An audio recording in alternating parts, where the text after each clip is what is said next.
नमस्कार दोस्तों। आज के इस विश्लेषण में हम एक ऐसी घटना की बात करेंगे जिसने सबको झकझोर कर रख दिया। 30 अप्रैल 2026 को जबलपुर के बरगी डैम में एक बेहद दुखद हादसा हुआ था। नर्मदा क्वीन नाव की ट्रेजेडी। आखिर एक अमूमन खुशी से भरा सफर एक ऐसी भयानक तबाही में कैसे बदल गया? चलिए आज बिल्कुल शुरुआत से इन तथ्यों को खंगालते हैं और इस पूरी ट्रेजेडी के पीछे की कहानी को बारीकी से समझते हैं। 13 सुनने में ये बस एक छोटा सा नंबर लग सकता है ना, लेकिन असल में ये उन लोगों की संख्या है जिन्होंने इस दुर्घटना में अपनी जान गंवाई है। कई दिनों तक चले एक बेहद मुश्किल सर्च और रेस्क्यू ऑपरेशन के बाद बचाव दल को इस मौत के आंकड़े की पुष्टि करनी पड़ी और ये आंकड़ा सीधे तौर पर इस हादसे की भयावहता और एक बहुत ही गंभीर सच्चाई को हमारे सामने रख देता है। अब जरा इस हादसे को उन लोगों की नजरों से देखिए जो उस वक्त वहां थे। इस दुर्घटना के एक सर्वाइवर हैं प्रदीप कुमार जी। इन्होंने इस हादसे में अपनी पत्नी और बच्चे को खो दिया। उनका कहना है कि अचानक तेज हवाएं चलने लगी और वो लोग नीचे नहीं आए। उन्हें टूरिस्ट का ध्यान रखना चाहिए था। ये चंद शब्द ही अपने आप में बयां कर देते हैं कि उस वक्त वहां कैसी अफरा तफरी मची होगी और क्रू की तरफ से किस तरह की लापरवाही हुई जिसकी इतनी बड़ी कीमत चुकानी पड़ी। तो आखिर उस दिन हकीकत में हुआ क्या था? एक लेजर ट्रिप अचानक जानलेवा कैसे बन गई? चलिए देखते हैं। देखिए, ये जो नर्मदा क्वीन नाव थी वो खमारिया आइलैंड के पास जाकर पलट गई और ये हादसा तब हुआ जब अचानक एक भयानक तूफान आया। ऊंची ऊंची लहरों ने इस बड़ी सी नाव को पूरी तरह अपनी चपेट में ले लिया। मौसम ने अचानक एक ऐसी करवट ली जिसका वहां बैठे किसी भी यात्री को जरा सा भी अंदाजा नहीं था। अब यहां सबसे चौंकाने वाली बात पर ध्यान दीजिए। आधिकारिक तौर पर यानी ऑफिशियली सिर्फ 29 टिकट इशू किए गए थे, लेकिन हकीकत क्या थी? नाव पर 41 से भी ज्यादा लोग सवार थे। ये डिफरेंस आपको साफ दिखाता है कि सबसे बड़ी चूक कहां हुई थी। नाव में उसकी तय कैपेसिटी से कहीं ज्यादा भीड़ भरी हुई थी, जो आगे चलकर इन लोगों के लिए जानलेवा साबित हुई। एनडीआरएफ, एसडीआरएफ और स्थानीय लोगों की भारी मेहनत के बाद जो आंकड़े सामने आए वो तस्वीर को पूरी तरह साफ कर देते हैं।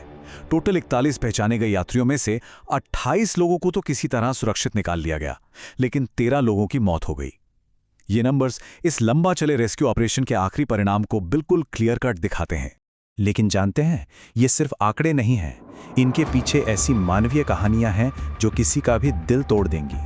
दिल्ली की रहने वाली मरीना मैसी, जब उनकी बॉडी निकाली गई तो उन्होंने अपने 4 साल के बेटे त्रिशान को अपनी ही लाइफ जैकेट के अंदर मजबूती से पकड़ा हुआ था। एक माँ का अपने बच्चे को बचाने का ये आखिरी प्रयास किसी को भी झकझोर देने के लिए काफी है। और दुख का ये सिलसिला यहीं पर नहीं रुकता।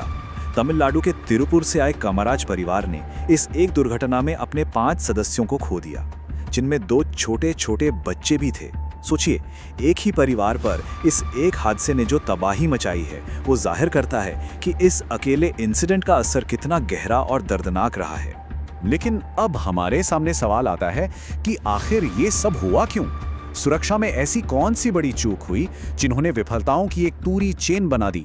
उस दिन की टाइमलाइन पर थोड़ा गौर कीजिए। सुबह सुबह ही मौसम विभाग यानी आईएमडी ने खराब मौसम का येलो और ऑरेंज अलर्ट जारी कर दिया था। फिर भी शाम 5:30 बजे जरूरत से ज्यादा भरी हुई ये नर्मदा क्वीन किनारे से निकल जाती है। ठीक आधे घंटे बाद शाम 6 बजे दम के बीचों बीच तूफान आता है और नाव पलट जाती है और घंघोर अंधेरा होने के कारण बचाव दल रात 8 बजे तक वहां पहुंचता है।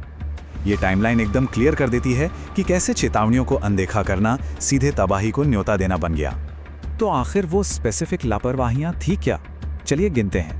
पहला, 50 किलोमीटर प्रति घंटा की रफ्तार वाली हवाओं और तूफान के अलर्ट को पूरी तरह से इग्नोर कर दिया गया। दूसरा, नाव में तय लिमिट से कहीं ज्यादा लोग थे। तीसरा और सबसे शॉकिंग तथ्य, लाइफ जैकेट्स थी तो सही, लेकिन उन्हें नीचे डेक में लॉक करके रखा गया था जहां आपातकाल में पहुंचना नामुमकिन था। चौथा, बच्चों के साइज की लाइफ जैकेट्स बिल्कुल मौजूद ही नहीं थी। और पांचवा, ऐसा आरोप है कि क्रू ने किनारे पर खड़े लोकल्स की वापस लौटने की चेतावनियों को भी अनसुना कर दिया। ये सारी वो वजहें हैं जिन्हें थोड़ी सी समझदारी से आसानी से रोका जा सकता था। इस पूरी लापरवाही का नतीजा क्या निकला, ये हमें एक दूसरी सर्वाइवर संगीता कोरी जी के शब्दों से समझ आता है। वो बताती हैं, किसी भी यात्री ने लाइफ जैकेट नहीं पहनी थी और जब पानी भरने लगा तब अचानक उन्होंने उन्हें बांटने की कोशिश की, जिससे बुरी तरह अफरा तफरी मच गई। अब आप ही सोचिए, अगर बोर्डिंग के वक्त ही सबको लाइफ जैकेट्स पहना दी जाती तो आखिरी वक्त का ये पैनिक और इतनी बड़ी जानहानि डेफिनेटली रोकी जा सकती थी। अब एक ऐसी चीज पर आते हैं जो आजकल के हर क्राइसिस में एक नई मुसीबत बन चुकी है, भ्रामक जानकारी, यानी संकट के बीच फैलने वाला डिजिटल शोर। देखिए, आजकल एआई के जरिए ऐसी नकली तस्वीरें बनाई जाती हैं और उन्हें झूठे ढंग से किसी भी ट्रेजेडी से जोड़ दिया जाता है। इससे सिर्फ पीड़ित परिवारों का दुख ही नहीं बढ़ता, बल्कि जो हमारे ऑफिशियल रेस्क्यू टीम्स हैं उनका ध्यान और वक्त भी भटक जाता है। और ठीक वैसा ही इस घटना में भी हुआ।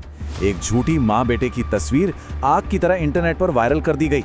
इस नकली तस्वीर का असर ये हुआ कि जबलपुर प्रशासन को आगे आकर प्रॉपरली इस वायरल फोटो को डीबंक करना पड़ा।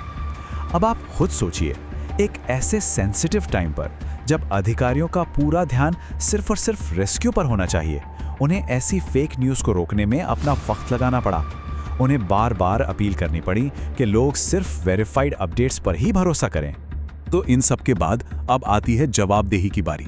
आखिर इस पूरी ट्रेजेडी पर सरकार और प्रशासन का क्या रिस्पॉन्स रहा? एक्शन तुरंत लिए गए। पहला कदम, क्रूज ऑपरेटर्स के खिलाफ गैर इरादतन हत्या यानी कल्पेबल होमिसाइड की एफआईआर दर्ज कर ली गई है। दूसरा, जो भी लापरवाह क्रू और मैनेजमेंट था उनकी सर्विसेज तुरंत खत्म कर दी गईं। तीसरा बड़ा फैसला, जब तक पूरी सुरक्षा सुनिश्चित नहीं होती पूरे राज्य में सभी क्रूज ऑपरेशंस पर बैन लगा दिया गया है। और चौथा, इस सब की गहरी जांच और टेक्निकल ऑडिट्स के लिए एक एसआईटी यानी स्पेशल इन्वेस्टिगेशन टीम का गठन किया गया है। इन कदमों का मूल उद्देश्य यही है कि ऐसी घटनाएं दोबारा कभी ना दोहराई जा सकें। तो दोस्तों, अब हम इस विश्लेषण के अंत तक आ चुके हैं, लेकिन अपने पीछे ये घटना एक बहुत बड़ा सवाल छोड़ जाती है। क्या सच में ये स्ट्रिक्ट ऑडिट्स और एक्शन भविष्य की ऐसी त्रासदियों को रोक पाएंगे? या फिर जब टूरिज्म एक बार फिर से शुरू होगा तब सुरक्षा के ये सारे नियम वापस धूल खाने लगेंगे? ये एक ऐसी चुनौती है जिस पर हम सबको आगे चलकर नजर रखनी ही होगी। इस विश्लेषण में हमारे साथ जुड़े रहने के लिए बहुत बहुत धन्यवाद।